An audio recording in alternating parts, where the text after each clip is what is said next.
కోటేశ్వర గారు, ఉత్తర కొరియా సైనికులు ఈ యుద్ధం ద్వారా పొందుతున్న ప్రత్యక్ష యుద్ధ అనుభవం ఆ దేశ మిలిటరీ శక్తిని ఎంతవరకు పెంచుతుందంటారు? ఏ దేశానికైనా ఇది ఉపయోగపడుతుంది. ఏ హ్మ్. దేశానికైనా ఉపయోగపడుతుంది. ఎందుకంటే ఇప్పుడు యుద్ధాలు ప్రత్యక్షంగా యుద్ధాలులో పాల్గొన్నటువంటి పరిస్థితుల్లో ఆయుధాలు ఏ విధంగా పనిచేస్తున్నాయి అని పరీక్షించుకోవడానికి వాటికి ఉపయోగపడుతుంది. ఉత్తర కొరియాకి ఉపయోగపడుతుంది. తాను తయారు చేసినటువంటి ఆయుధాలు లేదా మందుగుండు ఎంత సమర్థవంతమైందో అసెస్ చేయడానికి దానికి ఉపయోగపడుతుంది. అదేవిధంగా దీర్ఘకాలం ఈ విధమైనటువంటి యుద్ధాలు ఒకవేళ సాగేట్లయితే హ్మ్. ఎవరితో సాగుతుంది?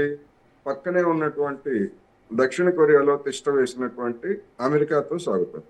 దక్షిణ కొరియాలో కూడా అమెరికా సైన్యం వేలాది మంది ఉన్నారు అక్కడ.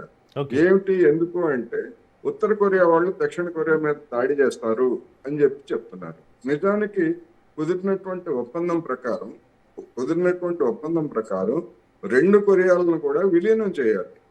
ఉత్తర వియత్నాం దక్షిణ వియత్నాంని ఎట్లాగైతే విలీనం చేశారో హ్మ్. అది కూడా బలవంతంగానే. ఎందుకంటే అమెరికా లేదా జపాను, ఫ్రాన్స్ ఇవన్నీ కూడా దాడి చేసి ఉత్తర వియత్నాం దెబ్బతీసేందుకు ప్రయత్నించాయి. వాళ్ళని ఓడించి ఆ రెండు కూడా విలీనమయ్యాయి. హ్మ్. ఇక్కడ ఉత్తర వియత్నాంకి అదేవిధంగా ఉత్తర కొరియాకి దక్షిణ కొరియాకి హ్మ్. అదే విధమైనటువంటి విలీనం జరగాల్సి ఉంది. ఇంకా చరిత్రలో అది మిగిలి ఉంది. హ్మ్. అయితే ఇంకా దానికి అనువైనటువంటి పరిస్థితులు రాలేదు కనుక అనే పేరుతోటి దక్షిణ కొరియాలో అమెరికా వేలాది మంది సైనికులతో తిష్ట వేసింది.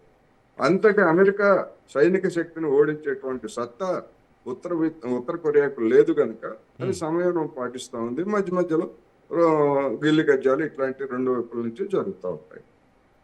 కోటేశ్వర గారు, ఇక్కడ రష్యాకు ఆయుధాలు, సైనికులు అందిస్తున్నటువంటి ఉత్తర కొరియాకు మాస్క్ నుంచి ఏ రకమైన సాంకేతిక, ఆర్థిక లబ్ధి చేకూరుతుందంటారు? ఇప్పుడు ఉత్తర కొరియా అనేటువంటిది ఒక చిన్న దేశం. ఆ హ్మ్. ఉత్తర కొరియాకి అవసరమైనటువంటి సైనిక లేకపోతే సాంకేతిక పరమైనటువంటి పరిజ్ఞానాన్ని అటు రష్యా అందజేస్తున్నాయి, హ్మ్. అటు చైనా కూడా అందజేస్తున్నాయి. అదేవిధంగా ఆర్థికంగా ఆ రెండు దేశాలు దాన్ని పూర్తిగా ఆదుకుంటున్నాయి. ఆ విషయం ఎక్కడ బహిరంగంగా ఎక్కడ చర్చ జరగదు. ఎందుకంటే ఏ దేశం కూడా అంగీకరించదు. మేము ఇట్లా సాయం చేస్తున్నామని ఏ దేశం కూడా అంగీకరించదు. హ్మ్. ఎందుకు అంటే హ్మ్. ఉత్తర కొరియా అనేటువంటిది ఆ, అణ్వాయుధాలు తయారు చేస్తున్న కారణంగా 2006 నుంచి దాని మీద ఐక్యరాజ్య సమితి భద్రతా మండలి ఆంక్షలు ఉంది.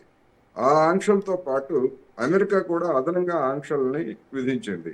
ఉత్తర కొరియాకు చెందినటువంటి ఏ నిపుణులతోనూ ఎవరితోనూ కూడా ఏ దేశము కూడా వాళ్ళ యొక్క సాయం పొందకూడదు, వాళ్ళతో శిక్షణ తీసుకోకూడదు. ఇట్లాంటి అనేకమైనటువంటి ఆంక్షలు 2006 నుంచి, అంటే దాదాపు 20 ఏళ్ల నుంచి ఉన్నాయి. హ్మ్. ఇటువంటి పరిస్థితుల్లో ఉత్తర కొరియాకి అవసరమైనటువంటి ఆర్థిక సాయాన్ని ఆ ఆంక్షలకు భిన్నంగా సాయం అందజేయడంలో ఈ సోషలిస్ట్ దేశంగా ఉన్నటువంటి చైనా కావచ్చు, వియత్నాం కావచ్చు, లేదా ఈ రష్యా కావచ్చు. ఎందుకంటే మొదటి నుంచి ఉన్నటువంటి అనుబంధం, ఆ రెండు దేశాల మధ్య ఉన్నటువంటి అనుబంధం, లేదా వ్యూహాత్మకమైనటువంటి ఆ కీలకమైనటువంటి ప్రాంతంతో అటువంటి బంధం కొనసాగుతాం. అందుకని అందరికీ తెలిసినటువంటి సత్యాలే ఇవన్నీ కూడా. ఈ యుద్ధంలో ఉత్తర కొరియా పాత్ర పెరుగుతున్న నేపథ్యంలో దక్షిణ కొరియా కావచ్చు, ఇటు అమెరికా అనుసరించాల్సిన వ్యూహాత్మక మార్పులేంటి? ఇక్కడ దక్షిణ కొరియా ఉక్రెయిన్‌కి మద్దతు ఇస్తున్నట్టుగా తెలుస్తుంది కోటేశ్వరరావు గారు. దక్షిణ కొరియా సహజంగానే ఇస్తుంది. హ్మ్. ఎందుకంటే ఉత్తర కొరియా ఇచ్చినా ఇవ్వకపోయినా గానీ ఒక అమెరికా మిత్రదేశంగా దక్షిణ కొరియా ఉంది. హ్మ్. దక్షిణ కొరియా ఎప్పుడు కూడా చైనాకు వ్యతిరేకంగా పనిచేస్తుంది. అదేవిధంగా ఉత్తర కొరియాకు వ్యతిరేకంగా పనిచేస్తుంది. వియత్నాంకు వ్యతిరేకంగా పనిచేస్తుంది. అందువలన నేను ముందే చెప్పినట్టుగా ఆమె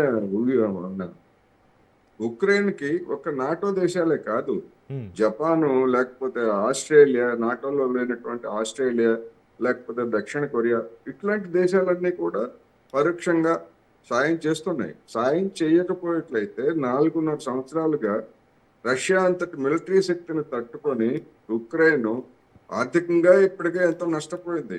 హ్మ్. మీరు అన్నట్టు సైనికంగా ఎంతో నష్టపోయింది. హ్మ్. ఎన్ని వేల మంది జనం చనిపోయారు. అవును. అయినప్పటికీ నిలబడగలుగుతా ఉంది అంటే హ్మ్. పశ్చిమ దేశాలు ఇస్తున్నటువంటి మిలిటరీ ఆర్థిక సాయంతోనే అది. మద్దతుతోటి. అయితే అది ఎంతకాలం నిలబడగలదు అనేటువంటిది పెద్ద ప్రశ్న. అందుకని ఇటీవల పశ్చిమ దేశాలు రష్యాని మరింతగా రెచ్చగొడుతున్నాయి. ఏమిటి రెచ్చగొడుతుంది? నిన్న మొన్న వచ్చినటువంటి వార్తల ప్రకారం మరొక నాటో దేశం మీద కూడా, నాటో సభ్య దేశం మీద కూడా రష్యా దాడి చేయొచ్చు. ఎందుకు ఎందుకు దాడి చేయొచ్చట? నాటో దేశాల యొక్క స్పందన ఎట్లా ఉంటుందో తెలుసుకోవడానికి అని కథనాలు రాశారు. ఏమిటి నాటో ఒప్పందం ఏమిటి అంటే, నాటో మీద ఎవరైనా దాడి చేస్తే మిగిలినటువంటి దేశాలన్నీ కూడా కలిసి ఆ దాడి చేసినటువంటి దేశం మీద ఎదురు దాడులు చేయాలనేటువంటి ఒక ఒప్పందం ఉంది, స్నేహ ఒప్పందం. ఓకే. అందుకని ఆ విధంగా రెచ్చగొట్టడం ద్వారా, రష్యాను రెచ్చగొట్టడం ద్వారా మొత్తం నాటో దేశాలన్నింటినీ కూడా రష్యాకు వ్యతిరేకంగా సమీకరించేటువంటి ఒక కుట్ర కూడా సాగుతోంది అనేటువంటిది వచ్చినటువంటి వార్తలు. అయితే అలాంటి ట్రాప్ లో పుతిన్ పడతాడా అంటే ఖచ్చితంగా పడడు అని మాత్రం చెప్పొచ్చు. ఎందుకంటే తెలుసు అతనికి నాటో దేశాలన్నిటితోటి తగాదా పెట్టుకోవడానికి అతను సిద్ధంగా లేడు. ఇది కూడా ఉక్రెయిన్ కూడా ఎందుకు ఉక్రెయిన్ ని నాటోలో చేర్చుకొని తన ఇంటి ముంగిట ఆయుధాలను సమీకరించేందుకు నాటో చేసినటువంటి యత్నానికి వ్యతిరేకంగానే ఈ విధమైనటువంటి మిలిటరీ యాక్షన్. నిజానికి అది టెక్నికల్ గా యుద్ధం కాదు. ఇప్పుడు ఎట్లాగైతే డొనాల్డ్ ట్రంప్ నేను ఇరాన్ మీద యుద్ధం చేయలేదు, మిలిటరీ యాక్షన్ సైనిక చర్య జరుపుతున్నాను అని ఎట్లాగైతే చెప్తున్నాడో, రష్యా కూడా టెక్నికల్ గా మేము యుద్ధం చేయట్లేదు, మిలిటరీ యాక్షన్ అంటే ఉక్రెయిన్ అదుపు చేయడానికి సైనిక జోక్యం చేసుకుంటున్నాం మేము అని చెప్తాం.